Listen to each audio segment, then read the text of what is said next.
I read this story on the NFL Network's website. If there were no medical questions about Caleb Farley, the former Virginia Tech star would be in the mix to be the first cornerback off the board Thursday night, potentially a top 10 pick. Now, Farley is the one, if you're just listening to Isaac Lowenkron, tested positive for COVID. Farley's been dealing with a back injury for more than 2 years, leading to 2 surgeries since he played his last game in 2019, leaving his draft stock as one of the biggest question marks. Several general managers told NFL.com that they have no major concerns about the medical court on Farley and believe he'll still go in round 1. Others say he'll slide to round 2. The surgeon who performed the second surgery has told clubs that Farley should be cleared before training camp begins. Drew Rosenhaus said he doesn't expect his client to get out of round 1. Of course, he's the agent, right?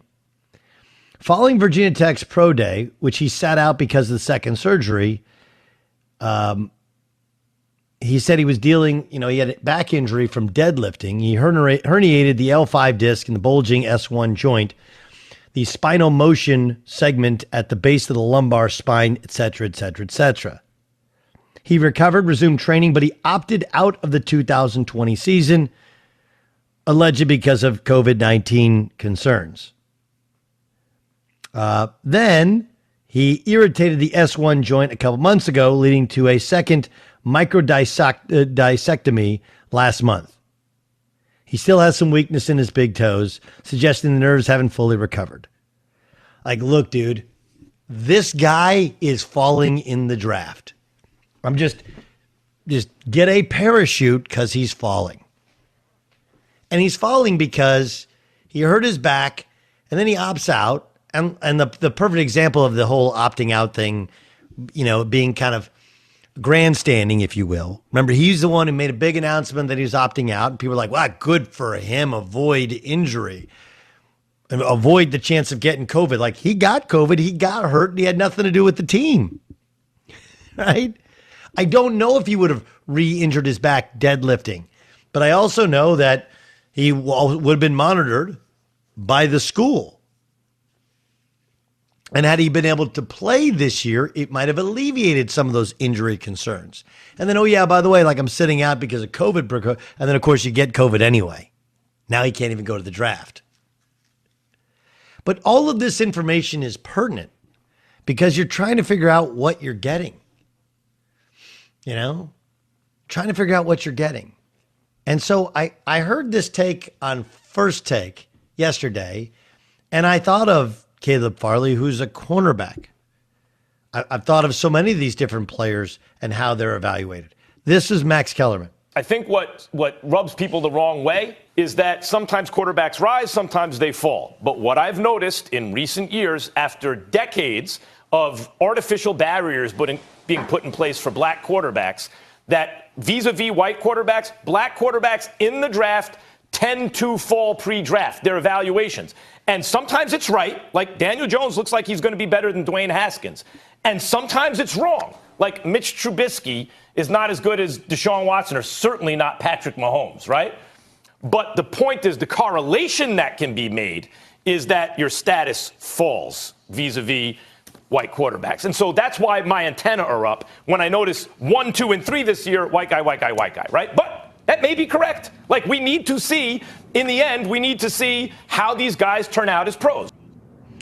Okay, so you're able to make what could be insinuated as a blatantly racist comment about white players in the defense of black players and why they would fall in the draft. And, by the way, he offered up no true actual proof in it, right? And reiterated the need for the total breakdown of who a player is. Like, look, Dwayne Haskins can't play. Emotionally, mentally, wasn't ready for the NFL. And that's why he fell in the draft.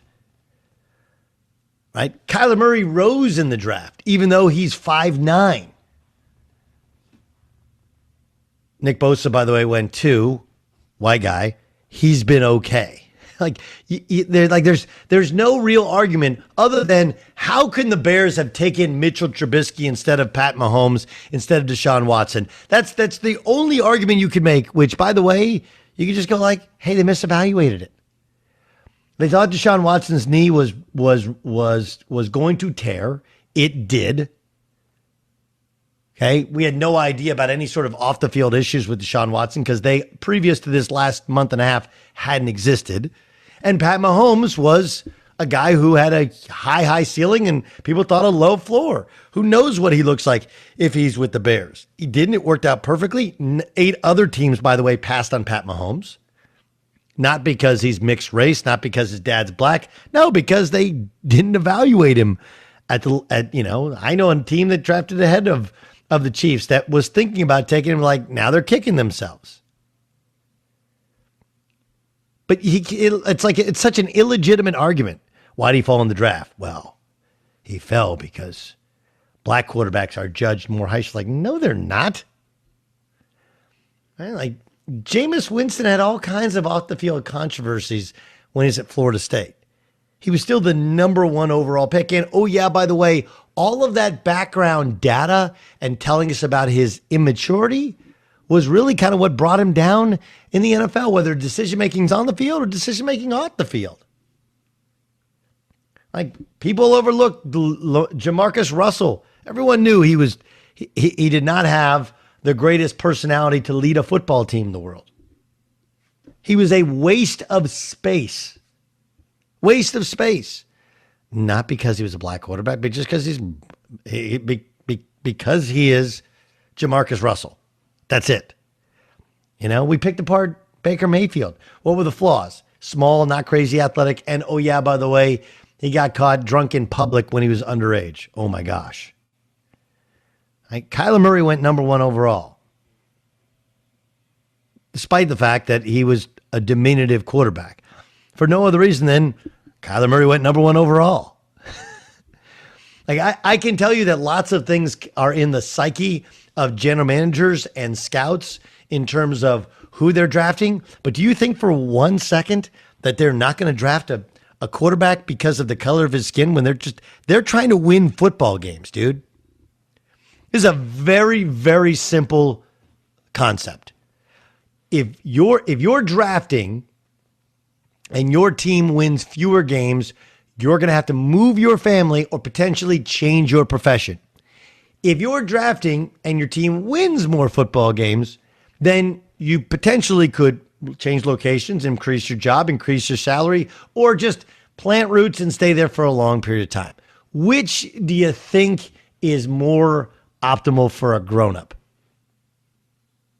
Okay, do you really believe that an NFL GM, an NFL owner, right, is going to make a decision based upon race in 2021 and hold when the league has been dominated over the last 3 or 4 years by black quarterbacks? You think they're going to hold things more harshly against them? That doesn't make any sense. Zero. None. And the problem with it is, this is like the false accusations of sexual assault and rape. Sexual assault and rape really do happen. And it is grotesque. And the mistreatment of women is grotesque. But when you have people who make things up, and it happens very seldom, but it does happen, it diminishes the value of when things actually do go wrong. It's the same thing here. When you claim racism when none exists, and it goes against all logic and reason to try and point out that it exists, and you simply say, well, I got my race antennas up because I'm hearing some criticism of Justin Fields. Like, when you do that, now all of a sudden when there's legitimately racial implications to things or based upon your sex, the implications that are real get diminished greatly. And that's the problem with Race Whistle, Max Kellerman, what are we doing, dude? Legit, no one in the NFL cares about the race of the quarterback. Can the quarterback lead a team? Can the quarterback read a defense? Can a quarterback deliver the football on time, in rhythm? Can he be the face of a franchise and not embarrass the franchise? Can he be the first in, the last out, and not be fake and actually work? Can he work with everybody? Do they want to fight for him, live for him, die for him? Can he take that pressure? And then, oh yeah, by the way, can he throw a football accurately? All of these things. Do we really care? Do you really think they care if the guy is white, black, or otherwise? at Damian L. White, who is a head JV men's basketball coach in Austin, Texas, says, he's got the wrong Twitter handle, but that's okay. Clearly, you don't understand sociology or racism, but that's okay. And where did you play football? More importantly, quarterback. I played quarterback from the time I was 7 till I was 14. I've been in sports, both playing collegiate sports and now covering collegiate and professional sports for 18 years. I have friends in front offices and that are scouts in the NFL. And yeah, I think I have a pretty good feel for it. But if you'd like to enlighten me on what I'm missing about how there's some sort of racial undertones to evaluating on and off the field for all quarterbacks, feel free, 877-99 on Fox. Understand that your perspective comes with, I would have to be presented as some sort of factual evidence, right? Like Kyler Murray didn't succeed at Texas A&M, is 5'10". That's what he measured out as. So he's too small. He only started 1 year. Like we could pick apart a bunch of different things if we wanted to. Happens to be a black quarterback. And he was just taken number 1 overall, right? Like, and if you want to, well, they're only checking out off the field issues for black. Like that's just not true. It's completely false. You know? The quarterback position specifically, okay, is over-evaluated. Everything you do, everything you say. And the guys that haven't worked at the position where there's questions about work ethic, like you do understand, like these are some of the things that people had warning signs about Johnny Manziel, right? I know I was on the air at the time. The truest story is I was told by several people in Cleveland that Johnny had a drinking problem. Right? And then Skip, like 2 weeks later, said on, I can't remember if he was here or there, where he was with his show, but he's like, look, Manziel's an alcoholic. You don't do these things unless you're an alcoholic, right? You don't, when he was deactivated from a game, remember he flew to Vegas with his buddies. You don't only do these things if you have a problem. And at the time, you had people going, unfair to, no, it's not. That's the story of why Johnny Manziel wasn't better.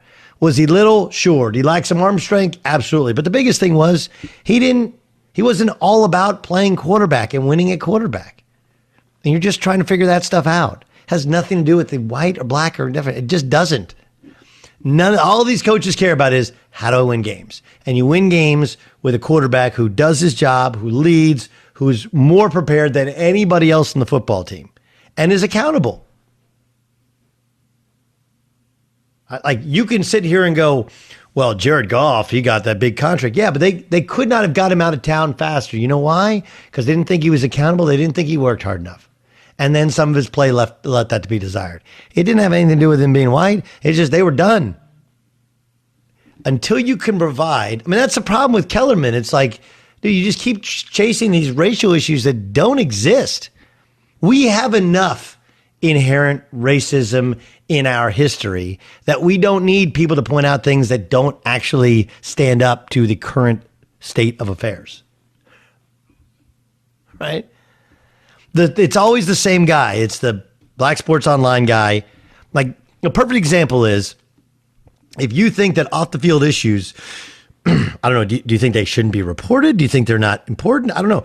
Cam Newton, he had to leave Florida because of the laptop thing, right? Went to junior college, came out, and then he goes to Auburn. And of course, everyone knows his dad asked for like $150,000 from Mississippi State. Supposedly they turned him down, and then he goes to Auburn.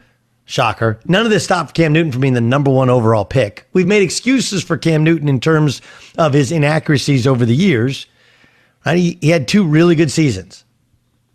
He had 1 great season. That's it. But he didn't slide in the draft because of his off-the-field issues. Jameis Winston, you couldn't have had more off-the-field issues than Jameis Winston did. But he was never found to be guilty, and so he was fine. He got drafted number 1 overall. By the way, some of that information should have led you to believe maybe he needs more guidance in his life. Look at the things that he did since he got in the NFL. But you only point that out. It's simply not true. Ryan Mallett. Remember when he fell in the draft? You guys remember Ryan Mallett? All the rumors and stories about his background and things he did. Like, of course he fell like a rock in the draft. Not because he was white, because of some of the things he did at college, and they find out about it. Duh. Ted in Georgia, you're on the Doug Gottlieb Show. Go ahead, Ted. Hey, Doug. I just had a quick question for you. Yes.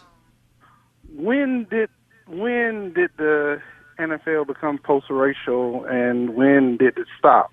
I see your point. You're saying that currently people don't do this anymore, but it almost sounds like you're saying that it never happened. So I'm just curious as to know, when did everybody become post-racial and everybody get rid of their racial biases? Like, what year did that occur? I don't know. I mean, I don't think it's played a factor in the last 25, 30 years, to be terribly honest. Like 60s and 70s and Warren Moon and some of those things, like, sure, absolutely. Completely happened. Completely happened. But I mean, if you go and look through the last 20 years of an NFL draft, you're going to have a hard time finding this guy was told he wasn't going to play quarterback because he was black. Like, that's just not accurate. Like, even the Lamar Jackson thing is a total joke, right? And I know the coach who said, "Are you going to run with the wide receivers?" If you saw Lamar Jackson play against Mississippi State in his last game at Louisville in the bowl game, you know what you'd say? You'd say, "I don't know if he can play quarterback in the NFL." That's what you would say. That's what you would say. Huh? It wasn't because he's black. It was because he was terrible. He was crazy and accurate. Just like Tim Tebow, crazy and accurate, and wasn't an NFL quarterback. And they put Lamar in a situation to succeed, and he's been great. Great. Tim Tebow has succeeded for a short period of time, then out of the league. It was not because he's white. It's not because Lamar's black. It's because one got better and got in a good system. The other one wasn't good enough. Period. Stop. End of story. I mean, I could wonder if the Mahomes Trubisky thing was kind of based in race. Why? It's funny because when you said earlier, you said both had high ceiling. No, I didn't say that. I didn't say that. Low floor. Mitch Trubisky. They were like, look, Mitch Trubisky is, everybody loves him, world's greatest dude, hard worker, solid, and they were replacing Jay Cutler. Jay Cutler was so hated in the Bears locker room. This is a true story. He had to change in a different locker room. He had no friends in that locker room. So whoever we brought in has to be the world's greatest guy. Nobody had anything bad to say about Pat Mahomes, but Pat Mahomes he had some bad habits, okay? And he was really loose with the football, and it was going to take time for him to work through some things. They chose Trubisky. It may end up costing Ryan Pace his job, by the way, as the general manager. They chose the wrong guy, but it had nothing to do with race, right? They evaluated one, and they picked the wrong guy. That's how it worked. If they could go back and do it, they would take Pat Mahomes. Everybody would. Why would you assume race? Why would you assume race? Explain to me. Tell me what would be the logic. Why would you assume that race would be a factor in that decision? Because it sounds like, just based off of everything, like they were almost apples to apples comparison, except for Mahomes was bigger, stronger, had better stats, and honestly played in a better conference. I'm sorry, I can't have you talk about when you don't know. Obviously, you don't know anything about the time. Okay, it wasn't apples to apples. Pat Mahomes threw for led the country in passing yards. Okay, and the reason Baker Mayfield didn't come back to Texas Tech after starting some as a freshman was because they had Pat Mahomes on the way. Pat Mahomes was a super highly decorated guy who played the second he got there.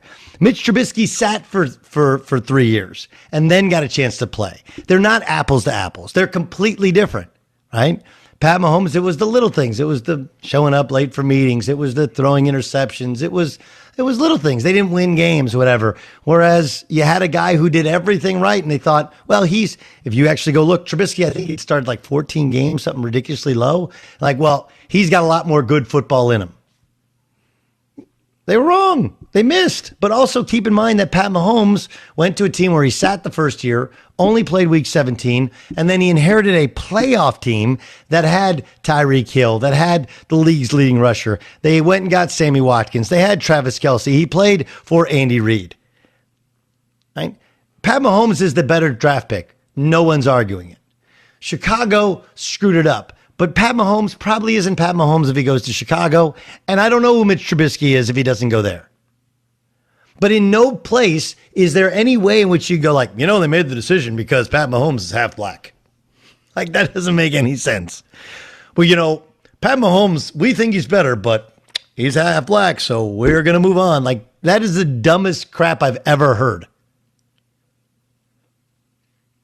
And offering and seeing as I actually know the guys in Chicago and have actually had these long conversations with them about like, so what happened? How did you do this? And they're like, look, we like Mitch. If you ever met Mitch Trubisky, you're like, I love this guy. I wanted to marry my daughter. Amazing. He's just not as good at football as Pat Mahomes. They missed.